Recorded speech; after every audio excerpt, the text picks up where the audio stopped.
Afan, tadi di Az-Zumar ayat 22 tadi itu ada kategori penyakit hati yang ringan dan berat. Ya, Bu ya.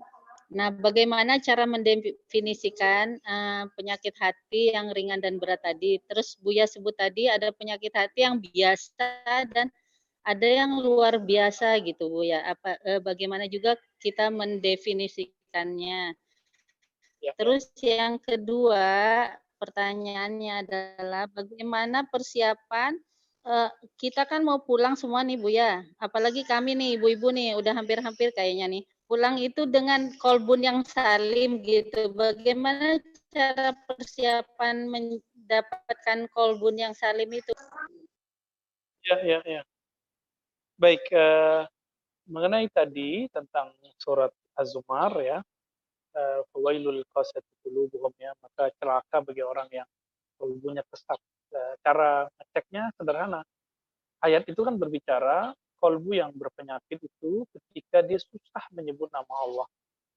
Eh, Makanya kita latihan zikir kita dan Butina dan kawan-kawan beberapa di Bintaro itu sudah saya share ya, sudah saya ajarkan tentang cara zikir kolbu.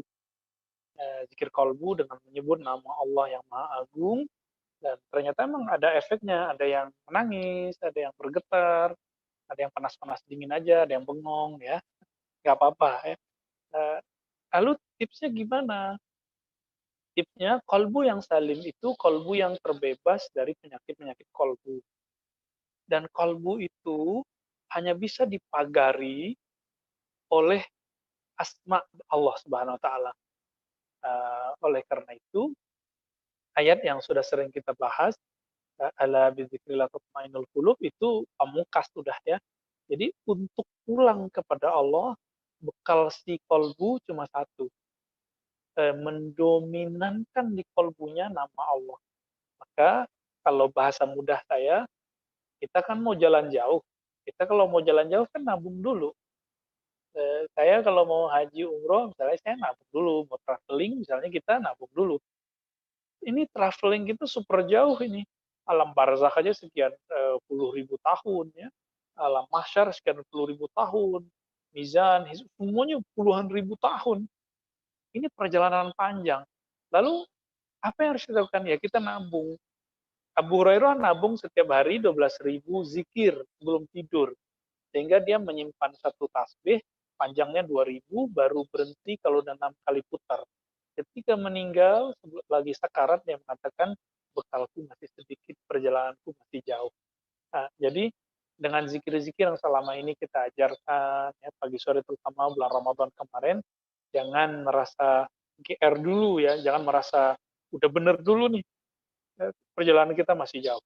Jadi coba, karena sudah Butina dan teman-teman khususnya, termasuk juga saya, kita ini kan umur nggak tahu. Mati itu saudaranya tidur, tidur saudara mati. Maka kalau bangun tidur kita baca segala puji bagi Allah yang menghidupkanku setelah mati. Caranya gimana? Bagaimana cara orang itu tidur, begitulah biasanya cara dia mati. Biasanya ya. Kebanyakan orang misalnya sebelum tidur menonton ya, saya khawatir nanti sebelum meninggal nonton dulu baru mati. Kebanyakan orang sebelum tidur dia sholat dulu, atau dia sebelum tidur dia niat aku mau tahajud malam nanti. Insya Allah nanti juga akan begitu. Ada seorang sahabat Nabi yang disembunyikan namanya dalam hadis, lalu dilihat oleh Ibnu Umar. Ibnu Umar malah nginap di rumahnya selama 3 hari. Dilihat tidak ada amalan spesial, ternyata ketiga hari ketiga ditanya, apa sih amalan kamu, kok kamu dikatakan Nabi masuk surga? Beliau mengatakan apa? Aku setiap mau tidur selalu membuang beban-beban kolbuku. Oh, jadi ternyata benci, iri itu beban kolbu. Bahkan Al-Hasan Al-Basri ketika dimintai nasihat oleh Umar bin Abdul Aziz, khalifah di zamannya, beliau mengatakan, ad-dunya mushghilatun atau mutaibatun lil qalbi wal badan. Ketahuilah bahwasanya dunia itu melelahkan kolbu dan badan. Jadi dibuang dulu cinta dunianya, ya, dibuang. Niatkan malam ini aku harus tahajud. Malam ini aku akan zikir yang panjang. Karena kita nggak tahu kalau tidur emang bisa bangun lagi. Ada yang jamin? Saya yakin tidak ada yang jamin. Karena kita tidak tahu setelah kita tidur kita bisa bangun lagi, buanglah semua beban-beban rohani itu beban cinta dunia. Izhad di dunia, jadi buanglah cinta dunia dari kolbu, biarkanlah Allah uh, full total memandang kolbu kita dengan cintanya. Allah Maha Pencemburu, jangan biarkan dia cemburu kepada kita.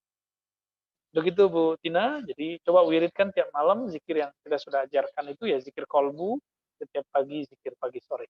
Tafadhol ya.